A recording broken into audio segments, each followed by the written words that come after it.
Liya's boss, Obinna Okoro, sat across from Nwosu, visibly frustrated.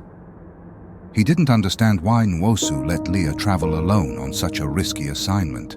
His tone was disrespectful, violating Nigerian tradition of respect toward elders and superiors. When Okoro was done speaking, Nwosu, highly irritated and looking straight ahead, made it clear. One more moment of disrespect, and Okoro would face consequences for years to come. Turning toward Okoro with his finger pointed, he reminded him that there was only one person who set the rules in this company, and it was not him. Shifting the conversation, he added that fear was not something God placed in a man, and that, whether Liya knew it or not, she had more strength than Okoro realized.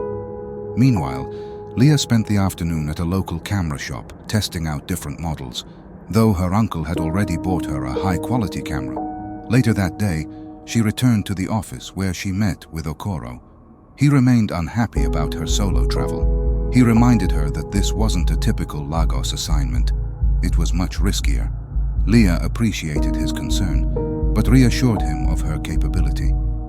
She said she would cover events and speak to survivors on the outskirts, not in the heart of the attacks.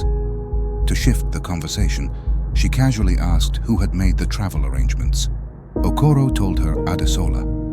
Liya and Okoro laughed, as everyone knew Adesola's absent-mindedness, though Okoro acknowledged she had been improving. Smirking, Liya asked if he and Adesola were an item. Okoro chuckled, saying he liked organized women.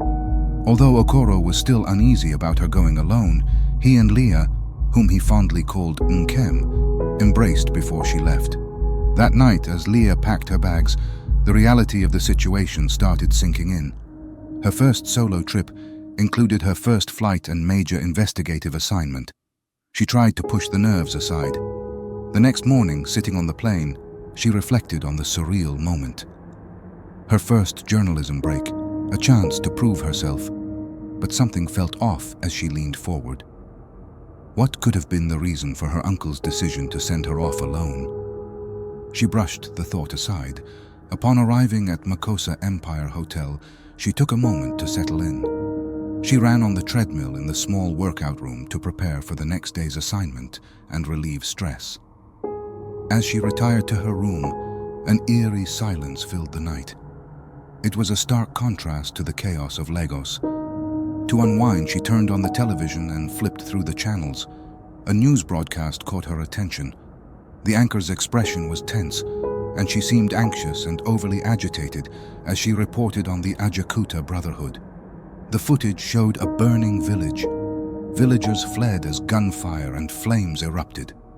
The camera captured a masked man, a member of the Ajaokuta Brotherhood, recording on a cell phone. His voice was menacing and steady. "A stranger on our land is a warning," he said, holding a machete. Then he brandished an AK-47 and added, "If they do not belong here, they do not leave alive." Liya's stomach tensed. She rubbed her forehead, trying to shake the uneasiness of watching the news clip. She thought to herself, thank goodness she was in Kafanchan, a town about 30 minutes away from the danger. As she picked up the map, she realized it was the hotel reservation. Her breath caught. She wasn't in Kafanchan. She was in the heart of southern Kaduna, at Nandus Guest Inn in Gidanwaya.